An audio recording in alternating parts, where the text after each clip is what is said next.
오늘 저는 시편 15편 1절에서부터 5절의 말씀을 가지고 집을 세우는 일이라는 제목을 통하여 하나님의 말씀을 증거하고자 합니다. 세상을 살아가면서 집을 세우는 일은 아주 중요합니다. 집을 짓기 위해서는 땅이 있어야 하고 그 땅의 건축재를 가지고 집을 지어야 합니다. 과거의 집은 나무 기둥을 세워놓고 집을 세웠습니다. 큰 소나무를 베어다가 기둥을 세우고 그 밑에다가 주춧돌을 세워놓고 흔들리지 않겠습니다. 그리고 골격을 세운 다음에 그 사이에 작은 나무들을 대어놓고 그 나무들 사이에 황토를 붙였습니다. 그리고 지붕에는 기와를 올려 집을 세웠습니다. 집을 세운다는 것은 집을 짓는다는 말과 같은 것입니다. 현대사회는 집을 하나의 자산으로 생각하여 투자의 목적으로 집을 짓거나 하지만 과거에는 집을 짓는 경우는 남자가 부모를 떠나 아내를 맞아들이고 새로운 가정을 세울 때 집을 지었습니다. 그래서 집을 짓는다는 것은 어찌 보면 부모로부터 독립하여 가정을 세우고 자녀를 많이 낳아 자녀를 양육하라는 뜻이 있는 것입니다. 집을 세우는 일은 가정을 세워 자녀를 낳고 양육하는 것도 있지만 믿음의 성도에게는 신앙의 집을 짓는 것을 말하기도 합니다. 그래서 믿음의 성도는 가정을 세우고 또 집을 세우지만 또 신앙의 집도 세워야 하는 것입니다. 찬양을 보면 이 세상은 나그네 길 나는 다만 나그네 나의 집은 저 하늘 너머에 있고 이 땅에서 집을 잘 짓고 잘 사는 것도 중요하지만 성도에게는 집을 세우는 의미는 한 가지가 더 있는 것입니다. 그것은 육신의 장막이 무너질 때 영원한 천국 본향에 가는 것입니다. 사람들은 대부분 이 땅에서 집을 세우는데 모든 인생을 다 투자합니다. 서울에 있는 아파트 하나를 사기 위해서 모든 인생을 다 투자합니다. 그리고 집 하나 장만하면 그것으로 인생에서 어느 정도 성공한 사람이라고 평가를 합니다. 그러나 하늘나라에서는 그러한 집이 천국 가는데 아무 소용이 없다는 것입니다. 이 세상과 이별하는 날 저 천국의 영원한 집을 마련하는 것이 우리 믿음의 성도에게는 더 중요한 것입니다. 사람들은 이 세상에 집을 세우는데 모든 노력을 기울이면서 이 세상을 떠날 때 집은 하나도 마련해 놓지 못하거나 아니면 영원히 타는 불못에 들어가는 사람도 있습니다. 교회 안에서도 다 천국 가는 것이 아닙니다. 예수님께서는 비유의 말씀을 통해서 교회에도 양과 염소가 있다고 말씀하셨습니다. 목자의 음성 듣고 천국의 영원한 집을 마련하는 양과 같은 성도가 있는가 하면 우리는 양과 비슷하지만 그 생각과 마음은 염소와 같아 천국에 들어가지 못하는 사람이 있다는 것입니다. 오늘 시편 15편은 다윗의 지은 시입니다. 이는 믿음의 성도로 어떻게 집을 지어야 하는지 집 짓는 방법이 나와 있습니다. 이를 통해 이 시대를 살아가는 저와 우리 성도님에게 하시는 하나님의 말씀은 무엇인지 여러분과 함께 나눠보자. 첫째, 집을 세우는 일은 하나님의 말씀대로 나아갈 때 이루어지는 것입니다. 세상 사람들은 이 땅에 집을 세우고자 평생을 노력합니다. 그러나 그 집은 하나님 나라에 가지고 갈 수가 없습니다. 이 땅에서 100억대의 집을 가지고 있어도 그 집은 천국에 가지고 들어갈 수가 없습니다. 누가복음 16장에 보면 부자와 나사로의 말씀이 나옵니다. 부자는 큰 집을 가지고 그 안에서 좋은 옷을 입고 호화로운 생활을 다 즐기며 먹고 마셨습니다. 그러나 거지는 부자의 대문 앞에서 그의 상에서 나오는 음식을 먹고 배부르려고 했지만 그 거지의 상처, 나사로의 상처가 얼마나 심한지 개들이 와서 그 상처를 핥았다고 성경은 기록하고 있습니다. 그런데 거지는 죽어 아브라함의 품에 들어가고 부자는 음부에 들어가 불꽃 가운데 고통 중에 있었다고 성경은 기록하고 있습니다. 그러니 부자가 집과 재산을 하나도 가지고 가지 못했다는 것입니다. 그것이 성경에 나와 있습니다. 이 세상에 있을 것을 저 세상에 가져가고 싶지만 하나도 가져갈 자가 없습니다. 다만 하늘에 보물을 쌓아놓은 사람만이 그것을 누릴 수가 있는 것입니다. 이것은 진리의 말씀입니다. 그래서 믿음의 성도는 보물을 하늘에 쌓아놓는 영적인 사람이 되어야 합니다. 마태복음 6장 19절에 오직 너희를 위하여 보물을 하늘에 쌓아두었더라. 거기는 좀이나 동록이 해하지 못하며 도둑이 구멍을 뚫지 못하고 도둑질을 못하느니라. 보물은 남을 위해 쌓아두는 것이 아닙니다. 우리 자신을 위해서 하늘에 쌓아두는 것입니다. 사람이 집을 지어도 이 땅에 집을 짓는 사람이 있는가 하면 영원한 하나님 나라 천국에 집을 짓는 사람이 있는 것입니다. 그럼 하나님 나라의 집을 짓는 방법은 무엇일까? 오늘 시편 15편의 말씀에 다 들어있습니다. 근데 이 시편 15편의 말씀은요, 자세히 읽어보면요, 예수님께서 하신 말씀과요 아주 비슷하고 동일합니다. 시편 15편 1절에 여호와여 주의 장막에 머물 자 누구 오며 주의 성산에 사는 자 누구 오니. 이는 구약시대 성소 앞에 선 제사장이나 문지기에게 성소에 들어갈 자격이 있는가를 묻는 말씀입니다. 이때 예배자는 뭐라고 그래요? 야훼 하나님을 부르는 것입니다. 이는 성소에 들어갈 자격을 주신 분이 오직 하나님밖에 없기 때문입니다. 역대하 24장 19절에 또 문지기를 여호와의 전 여러 문에 두어 무슨 일에든지 부정한 모든 자는 들어오지 못하게 하고, 성소 앞에 섰다고 해도 여호와 하나님 앞에 부정한 사람들은 여호와의 전에 들어갈 수 없었습니다. 그래서 다윗은 여호와께 주의 장막에 머물 자 누구 모으며 주의 성산에 사는 자 누구냐 질문한 것입니다. 당시 주의 장막이란 무엇을 뜻할까요? 성전을 뜻할까요? 출애굽 당시 하나님께서 모세에게 명하여 하나님의 거처인 장막을 짓게 하였습니다. 장막 안에는 성소와 지성소로 나뉘어지고 그 성소와 지성소 사이에는 휘장이 쳐 있습니다. 그리고 지성소 안에는 언약의 궤, 하나님의 궤가 있는데 그 하나님의 궤에는 스랍이 천사들 같은 모양의 스랍이 딱 서 있어요. 그리고 이 두 천사들 사이에 뭐가 있습니까? 시은자가 있습니다. 그런데 하나님께서 어디에서 임재하세요? 그 시은자에 임재하시는 거예요. 아주 작은. 하나님께서 성막을 기점으로 불과 구름 기둥으로요 이스라엘 자손을 40년간 이끄셨습니다. 그래서 불과 불기둥이 다 움직이잖아요. 그럼 어떻게 돼요? 움직일 때요 레위인들이 막 성막을 막 걷어야 돼요. 그래서 막 그 천막도 막 걷고 막 그리고 거의 짓기도 막 다 해가지고 그 움직이는 대로 따라가야 돼요. 왜냐하면요 그곳에 여호와 하나님께서 임재하시기 때문에요. 그렇게 불과 기둥으로 하나님께서 이스라엘 자손 40년간 이끄셨습니다. 그리고 가나안 땅에 들어가 이 주의 장막이 어디 갔습니까? 실로에 머물게 돼요. 실로에 머물게 돼요. 그러나 엘리 제사장이 때요 장막에 있던 하나님의 궤를 어떻게 합니까? 블레셋에게 빼앗기고 말았어요. 하나님의 궤만 가지고 가면 이길 줄 알았는데요. 그것을 블레셋 사람들에게 빼앗기고. 그런데 하나님께서 블레셋 사람들에게 갖가지 독종을 일으키게 하셔갖고요. 다시 돌아오게 만드셨어요. 그래서 우여곡절 끝에 하나님의 궤는 다시 돌아와 아비나답의 머물렀어요. 그래서 장막에 머물렀던 실로는요. 블레셋 사람들에게 다 파괴되고 이 장막은 다시 어디로 갑니까? 제사장들이요.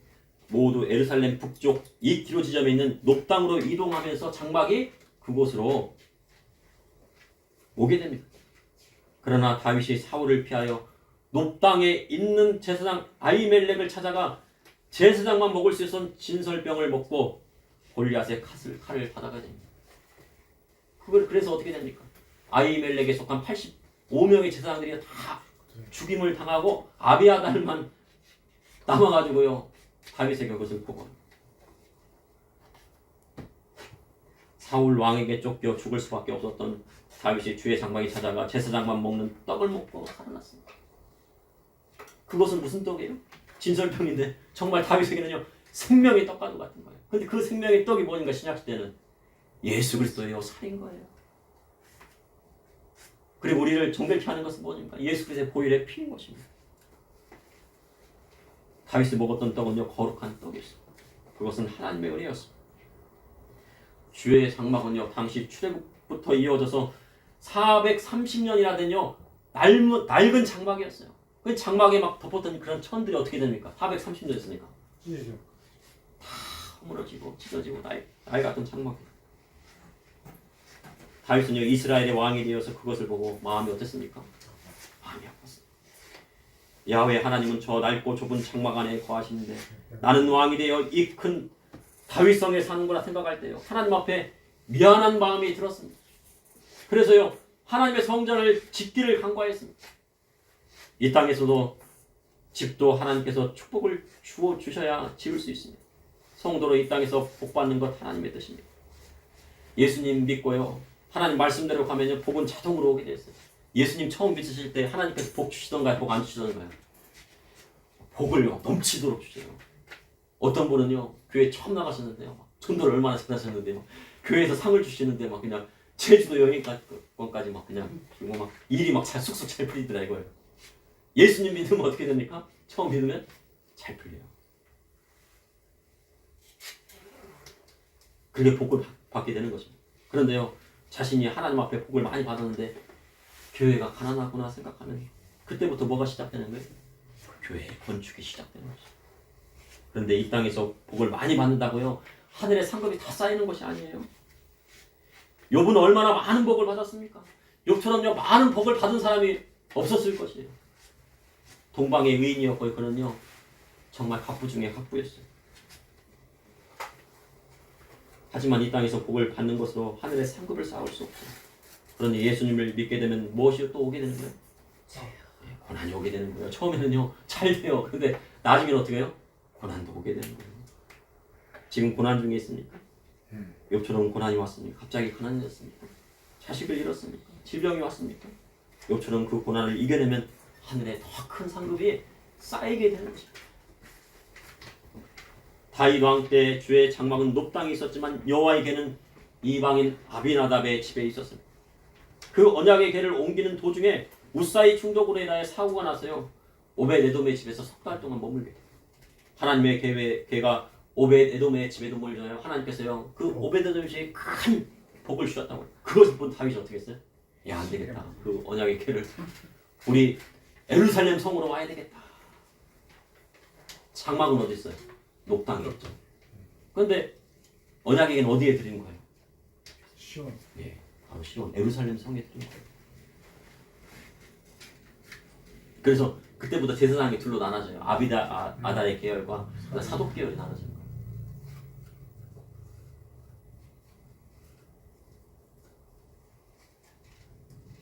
그래서 이스라엘 자손이 하나님을 예배하러 갈 때요 나오는 시온의 다로가 바로 예루살렘 하나님의 성전으로 가는 길인 것입니다. 그래서 시편 15편 1번에 말씀하신 바로 하나님을 예배하는 예배자의 자격을 묻고 있는 거예요. 누가 시온의 대로를 거쳐갖고 예루살렘 성에 있는 이 하나님 언약의 궤에 있는 그곳에 가서 하나님을 예배할 것인가? 신약시대의 예배자는 누구입니까? 예수님을 구주로 영접하고 그리스도의 몸된 교회에 나와 하나님을 거룩하게 예배하는 성도를 말씀하시는 것입니다. 그러면 이 땅에 집 짓는 것만 아니라 하늘에 집을 짓기 시작한 사람이 되었다는 거예요. 그러면 시편 15편의 주의 성산이란 여호와의 성전 예루살렘 성을 말씀하시는 것입니다. 그런데 요한계시록에 나와 있는 백보자 심판이 있은 후에 하늘에서 무엇이 내려옵니까? 새 하늘과 새 땅, 새 예루살렘 성, 거룩한 성이 내려오는 거예요. 그러니 믿음의 성도는 어디에 가야 됩니까? 새 예루살렘 성, 천국에 들어가요. 근데 먼저 그러면은 그 천국에 들어가기 전에 우리는 뭐 해야 돼요? 하나님 앞에 예배를 드려야 돼요. 예배하는 연습을 하고요. 나중에 천국 가서요 하나님을 영원히 예배해야 되는 거예요. 근데 그것을 시편 15편에 묻고 계신 거예요. 그 자격이 있는가? 둘째, 집을 세우는 자는 하나님 말씀대로 거룩하게 행하는 자입니다. 시편 15편 1절에 주의 장막과 주의 성전에 들어갈 사람은 누구입니까? 그 말씀의 답이 2절에 나와 있습니다. 신약시대에 말하면 영과 진리로 예배할 수 있는 사람이 누구입니까? 라는 질문입니다. 그는 그리스도의 복음의 말씀대로 나아가는 자. 그런데 시편 15편 2절에 정직하게 행하며 공의를 신천하며 그의 마음에 진실을 말하며 하나님은 정직히 행하는 자의 예배를 받으신다는 뜻입니다. 예배자는 어떻게 해야 돼요? 정직한 자예요.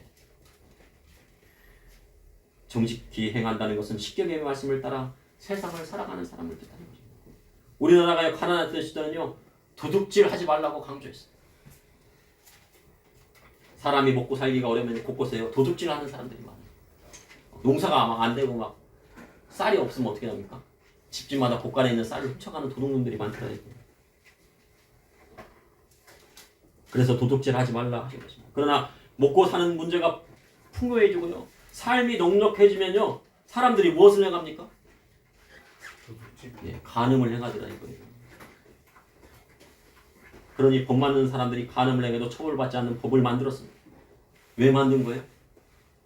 자신의 죄를 감추고요, 마음껏 죄짓기 위해서요. 법도 그렇게 만드는 거예요. 결혼 전까지 순결을 지키고 하나님 말씀대로 그 가정을 지키는 풍조가 교회 안에 있어야 되는데, 그것을 지키지 않은 풍조가 어디 안에 들어왔습니까?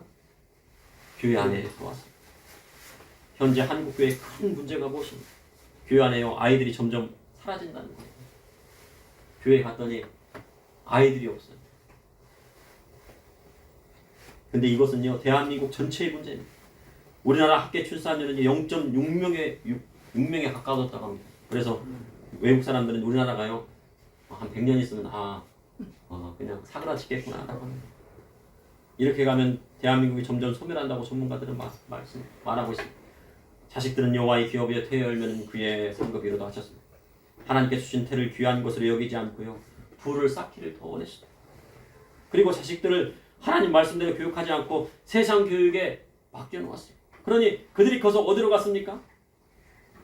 하나님 버리고 세상으로 다 가버렸어요. 그러나 이제는 한국교회가요, 다시 시작해야 하는 것입니다. 하나님 말씀대로 결혼을 귀한 것으로 여기고 자녀를 많이 낳아 하나님 말씀대로 양육해야 되는 것입니다. 강서구에 온통역 선거에 관심이 쏠렸어요. 온 나라에 그래. 그래갖고 강서구에 사는 사람은 자부심이 대단합니다. 야, 이 나라의 운명이 강서구에 달려있다 막 그러는데 정말 왜냐면요, 내년 2024년 총선의 전초전이라고 생각하기 때문이에요. 이 강서구의 판도가요, 내년 총선의 결과로 나타나게 될 것이 자명하다는 거예요. 그런데 총선 못지않게 지자체장 선거도 중요하다고 생각이 됩니다. 이제는요, 법이 바뀌어서요, 코로나 같은 전염병이 왔을 때 지자체장의 직권으로 교회를 폐쇄할 수 있는 법이 통과되었어요. 그래서 전문가들은 뭐라고 해요? 만약에 지자체장의 직권으로 야, 교회를 폐쇄해야 돼, 여기 폐쇄해, 그러면요, 폐쇄를 하게 되는 거예요. 그래서 전문가들은 뭐라고 그래요? 기후변화가 인해서 제2, 제3의 코로나가 다시 올 것이라고 말하고 있어요. 전염병이요, 지금 어떤 곳에는 확산이 돼가지고 막 그렇답니다. 그런데 믿음의 성도들이 하나님 말씀대로요, 태의 열매를 하나님께 주시는 상급으로 알고 주시는 대로 낳고요, 하나님 말씀대로 가르치면 뭐예요? 무슨 걱정 안 해도 됩니까? 선거 걱정 안 해도 됩니다. 선거는 뭘로 하는 거예요? 쪽수대로 하는 거예요. 쪽수대로 하는 거예요. 근데 그것을 교회가 지금까지 간과하고 있었어요. 선거에 이겨야 된다 막 말하면서요, 본질적인 것은 고치지 못했습니다. 세상 사람들은 한 명도 안 나와요. 그래서 0.6명, 0.7명이래요. 근데 믿음의 성도가요, 가정에서요, 4명 이상 낳아 보십시오. 어떻게 됩니까? 30년만 되면요, 그 선거뿐만 아니라 그 중에 누가 나옵니까? 그 자녀들 중에서 정치인도 나오고 판사도 나오고 경찰도 나오고 다 나와서 이 사회를 이끌어가고요, 교회가 이 땅을 어떻게 해요? 하나님의 나라가 이 땅에 편만하게 되는 거예요. 어린이 여러분, 나중에 결혼하면 몇 명 낳아야 돼요? 하나님께 주시는 대로 많이 낳으세요. 알겠습니까? 아멘? 아멘? 네. 아멘? 아멘이래.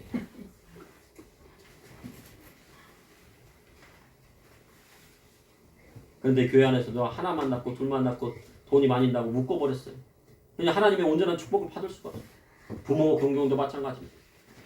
교회 와서요, 열심히 봉사는 하는데요, 부모 공경의 뒷전으로 놓아놓은 경우들이 있었다고 해요. 하나님을 경외하는 사람 자동으로 부모님을 경외하게 되어 있습니다. 공경하게 되어 있습니다. 그러나 하나님을 사랑한다 하면서 부모님께 아무것도 안 드는 사람이 있었습니다. 그들이 누구였습니까? 바로 바리새인과 서기관들이었어요. 주님 말씀대로 고르반이라 하면서 부모님께 하나도 드리지 않으면서 교회 와서 예배 드린다고요, 참된 예배자가 되는 것이 아니에요. 부모님을 공경하고 와서 하나님 앞에 드려야지 하나님께서 드리는 예배가 드려지게 되는 것입니다. 그래서 자식도요, 가까운 곳에 있어야 효도도 하는 거예요. 미국으로 보내면요 1년에 한 번 보고 2년에 한 번, 어떤 사람은 5년에 한 번 본대요. 그럼 효도가 되겠습니까? 안 되지. 저도 시골에 부모님이 계시니요. 뭐 한 달에 뭐 갔다 오는데요. 가는 데만 막히면 4시간 걸려요.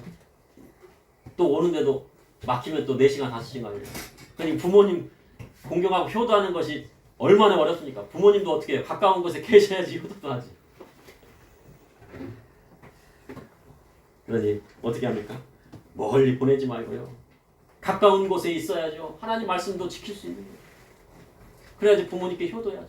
마음은 부모님께 효도하고 싶은데 효도가 잘 안 되지 않습니까? 그러니 환경도 그렇게 만들어주라는 것입니다. 또한 친형제와 싸우고 와서 하나님 앞에 예물을 드린다 하면요. 그 예물을 받으시지 않으신다고 주님 말씀하셨습니다. 예수님 그 예물을 제단에 내려놓고 형제와 화해한 후에 와서 드려야 그 예물로 받으시겠다고 말씀하셨습니다. 하나님은 이 시대에 참된 예배자를 찾으십니다. 참된 예배자란 하나님 앞에 거룩하게 행하는 자입니다. 그가 바로 참된 집을 세우는 자인 것입니다. 셋째, 집을 세우는 자는 주 안에서 반석 위에 세우는 자입니다. 마태복음 7장에 보면 반석 위에 집을 세운 자가 있고 모래 위에 집을 세운 자가 있습니다. 반석 위에 집을 세운 사람은 예수님의 말씀을 듣고 행하는 자이고, 그러나 모래 위에 세운 사람은 비가 오고 창수가 나는 환난이 올 때 그냥 허물어지는 사람입니다. 모래 위에 세운 사람은 예수님의 말씀을 듣지 못한 사람입니까? 들은 사람입니까?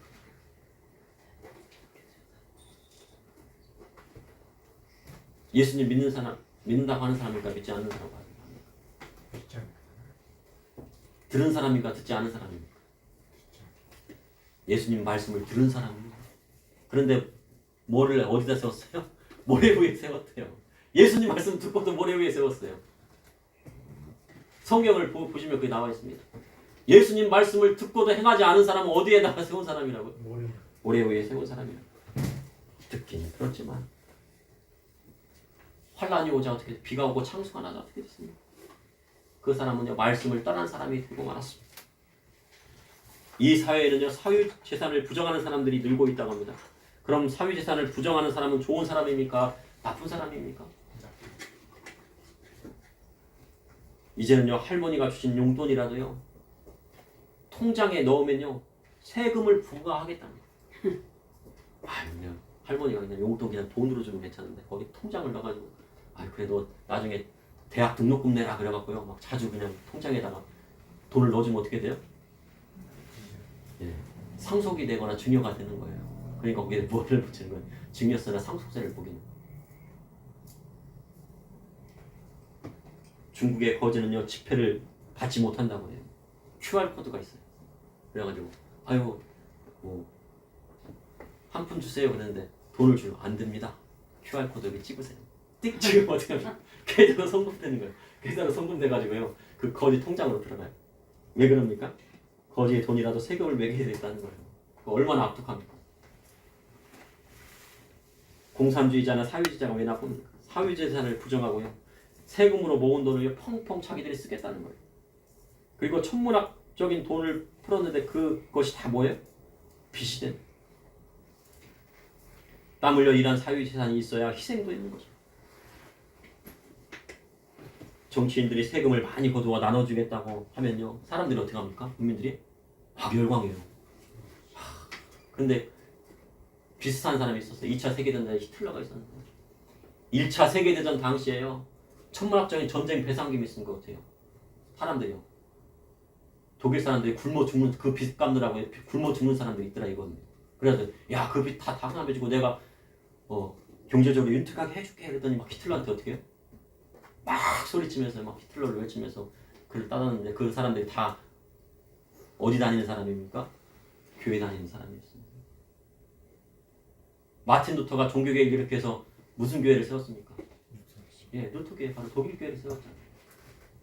그 사람들이 다 누구를 지지한 거예요? 히틀러를 지지하더라는 거예요. 세금을 가지고요 나눠주는 것은 누구도 할 수 있어요. 여기 앉아 계신 성도님들이 더 잘하실 수 있어요. 세금 가지고 여기 나눠주고 여기 나눠주는 거 뭐 그거 못 하겠습니까? 근데 진정한 희생은 뭡니까? 자기 재산을 팔아서 남을 돕고 정치하는 거. 그런데 그런 사람들이 정치인 중에 찾을 수가 있습니까? 없습니다. 없어요. 그러니 중국의 최고 공산당 당원의 평균 재산이요 1조 7천 원이에요.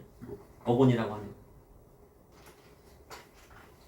권력에 오면 무엇을 포기해야 돼? 예, 돈을 포기해 진정한 정치인입니다. 그런데요 국회의원만 되면 어떻게 해요? 고급 정보를 가지고요 막 몇십억씩 그냥 땡겨오는 거예요. 막 하나의 두 사람이 갑자기 몇십억 부자가 됐어요. 뭐를 포기하지 않았습니까? 돈을 포기하지 않았죠. 악한 정치인은요 권력을 갖고 또 부도 누리고자 하는 사람. 초대 이승만 대통령이요 모든 것을 포기했어. 뭐를 포기했습니까? 돈과 재산을 포기하고 나라를 세우는데 모든 것을 쏘아부었어. 대통령 퇴임하고요 재산이 있습니까? 없습니까? 없어요. 나라를 독립시키기 위해서 미국에 있는 교회에 가서 연설을 했다고요. 그곳에 있는 사람들이 누굽니까? 교회 안에. 미국에는요 상원 위원과 하원 위원이 교회에 다니는 거예요. 그러니까 교회를 찾아다니면서 연설하면서 우리 대한민국 독립시켜야 된다고 설득을 했어요. 그리고 일본이 진주만을 폭격할시라 책을 썼는데 사람들이 말도 안 된다고 했어요. 그러나 이승만의 말대로 일본이요 미국을 공격하고 진주만을 폭격했습니다.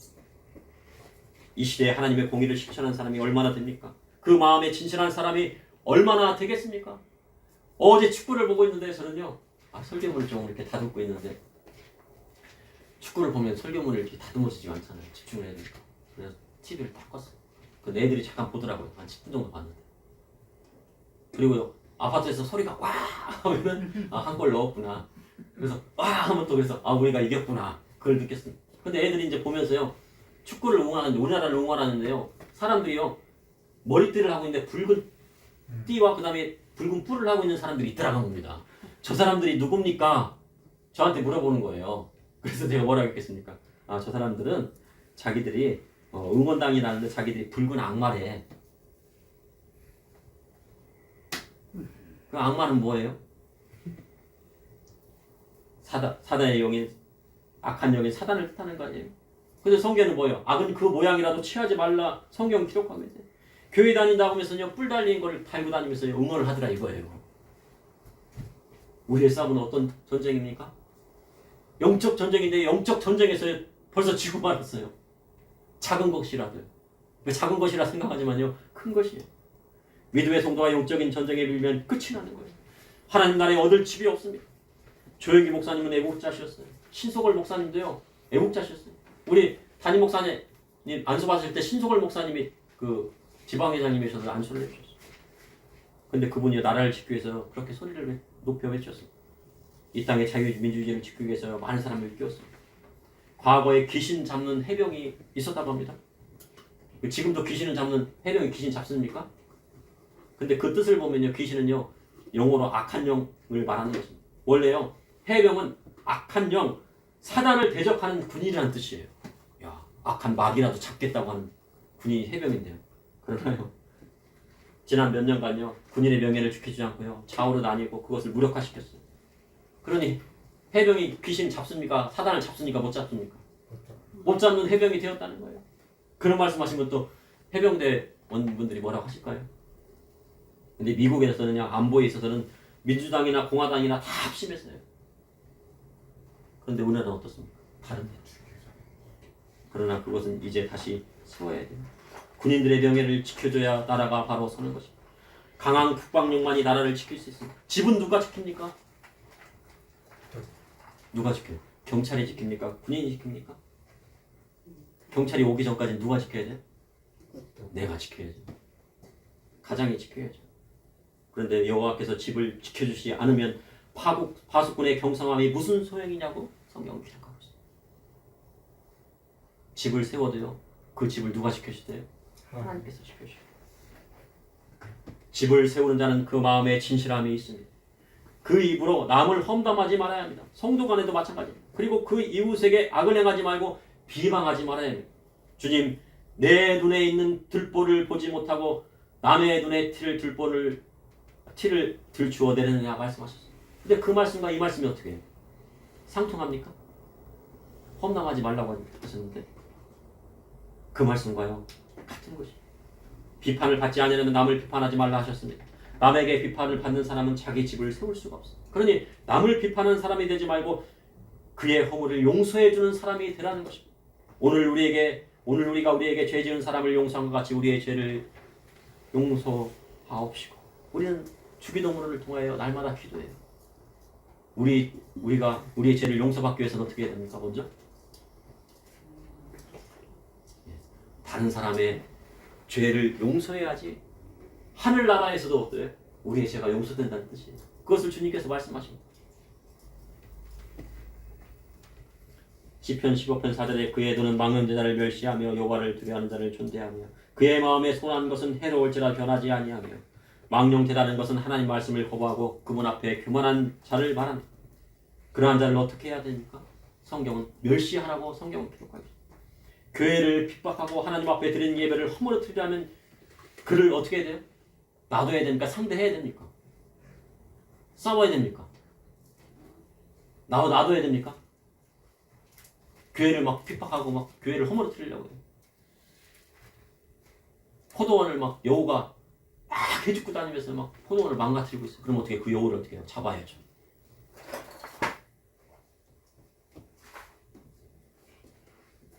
밖에서 아버지가 욕을 드시고 오셨는데 아버지 편에 서지 않고 상대편에 서면 되겠습니까? 아버지 편에 서지 않고 상대편에 서는 사람은 뭡니까? 교만한 사람. 믿음의 성도는 누구 편에 서야 돼요? 하나님 편에 서야 돼요. 여호와를 두려워하는 사람을 존대하며 그 마음의 소원을 해로울지라 변하지 아니하는 사람이 하늘나라에 보화를 쌓는 사람이기 때문에. 근데 교회를 허물어뜨리고자 하는 법을 만들거나 허물어뜨리고자 하는 그런 사람들은요, 믿음의 성도는요, 뽑아서는 안 되는 거예요. 시편 15편 5절에 이 자를 받으려고 돈을 구워주지 아니하며 뇌물을 받고 무지한 자를 해하지 아니하는 자이니 이런 일을 행하는 자는 영원히 흔들리지 아니하리이다. 친형제에게요, 돈을 꿔줘야 됩니까? 안 꿔줘야 됩니까? 형제에게? 꿔줘야 돼. 근데 이자를 받으려고 꿔주면 될까요? 안 될까요? 안 됩니다. 절대로 안 돼. 돈을 빌려주더라도 나중에 받을 때는 원금만 받는 거예요. 그런데 형제가 게을렀어요. 맨날 돈만 꿔달래요. 그러니 형제가 망하게 되었으면 돈을 꾸어주지 말고요. 다른 것을 주어야죠. 먹을 것이 없으면 먹을 것을 주고 집이 두 채에 있는 한 채는 그냥 공짜로 와서 살게 하고 그냥 쓰게 하는 것이 지혜로운 것이에요. 근데 그렇게 해서라도 7년이 지나면 어떻게 하라고 했어요? 성경에는 탕감해줘라. 형제니까. 그런데 이스라엘 가운데는요, 형제에게 높은 이자를 받으려고 이자놀이를 하는 사람이 있더라는 것입니다. 이는 가난한 형제를 어떻게 하는 것입니까? 압제하는 것입니다. 교회 다니는데 교회 다니는 사람이 일수를 해요. 일수가 뭐냐? 하루마다 찍는 거예요. 10,000원 빌려줬는데 하루에 이제 얼마씩 받아요? 하루에 이제 100원씩 받는 거예요. 그럼 한 달이면 이자가 3,000원이죠. 맞아요? 네, 맞습니까? 그죠? 그게 일수래요. 제가 일수가 뭐냐 그랬더니 10,000원을 딱 빌려줬어요. 그랬더니 너 일수 찍어. 그래갖고 이제 하루에 이제 얼마씩 갚는 거? 100원씩 갚고. 100원씩 갚는 건 쉬운 거 같잖아요. 근데 합하면 얼마예요? 30일이니까 3,000원이잖아요. 그 높은 이자야, 안 높은 이자가 아니에요. 아주 높죠. 10,000원을 걷어내 3,000원을 받아 한 달 동안. 사채 노래 하면요 어디 못 갑니까? 천만. 어떻게 하셨습니까? 아이고 우리 전사님 맞았어요. 천국 못 가요. 뇌물을 받고 무지한 자를 행하는 사람도 마찬가지입니다. 재판관이 돈을 받고요 그 재판을 거래하면 어떻게 됩니까? 천국 갑니까? 못 갑니까? 재판관이 돈을 받고 그 재판을 거래하면요 천국 못 가요. 근데 지옥에 가는데요 다른 사람이요 좀 덜 뜨거운 지옥 갈 때 더 뜨거운 지옥 저 밑에 있는 지옥 가요. 어떤 사람들은 말합니다. 예수님은 세리와 창기의 친구라고 했다고 말합니다. 예수님 세리와 창기의 친구였어. 죄 지어도 괜찮아. 근데 불신자들은 그렇게 얘기할 수가 있어요. 그렇지만요 믿는 성도에는 그렇게 얘기해서는 안 됩니다. 예수님은요 자신이 세리와 창기의 친구라고 말씀하신 적이 없었습니다. 그럼 누가 그런 말을 했습니까? 바리새인과 서기관들이요. 뭐라고요? 예수님은 세리와 창기의 친구였다고 말씀하십니다. 아직까지는 교회의 정의가 세상의 정의보다 낫습니다. 그러나 교회의 정의와 세상의 정의가 같아지거나 교회의 정의가 세상의 정의보다 못하게 되면 어떻게 됩니까? 그 교회는요, 하나님의 심판을 받는 교회가 나오는 거예요. 그래서 믿음의 성도는 어떻게 돼요? 하나님 앞에 거룩하게요, 집 짓는 사람이 돼요. 그 집은 어디에 져야 돼요? 이 땅에서도 져야 돼요. 이 땅에서 막 집이 없으면 또 그렇잖아요. 예수 믿는데 너무 가난하게 살면 그렇잖아요. 집이 있어야 돼요. 월세든 전세든 뭐 집이 살 집이 있어야 돼요. 작아니까. 그리고 하늘의 집도 세워야 돼요. 그러니 믿음의 성도는 집을 잘 세워야 합니다. 하나님 말씀대로 집을 세워야 됩니다. 이 땅에서 뿐만 아니라 하늘에요, 큰 집을 지어놓고 있으셔야 돼요. 지금 지어놓고 계시죠? 그리하려면요, 그리스도의 복음의 말씀대로 나아가 반석 위에 집을 세우는 사람이 되어야 하는 것입니다. 잠시 기도하시겠습니다. 사랑해 주님, 오늘도 감사합니다. 오늘 예배를 드리게 하여 주시고 하나님 앞에 나와 예배 드리게 하여 주시니 감사합니다. 주님, 예수님 말씀대로 살아가지 못하고 세상 따라 살아갔으니까 주님 용서하여 주시고, 하나님 말씀대로 살아가지 못하고 부모님 공경하지 못하고 형제 살아가지 못했으니까 주님 용서해 주시고, 모래 위에 세운 집을 짓는 사람이 아니라 그리스도의 복음의 말씀을 따라서 반석 위에 세우고 거룩한 성, 새하늘과 새 땅, 새 예루살렘 성에 들어가는 저와 우리 모든 성도님들이 될 수 있도록 인도하여 주시옵소서. 비록 고난이 온다 할지라도 예수님의 그 십자가의 사랑을 생각하며 그 고난을 이겨내고 저 본향 하나님 나라를 바라볼 수 있도록 인도하여 주시옵소서. 예수님의 이름으로 기도합니다. 아멘. 아멘.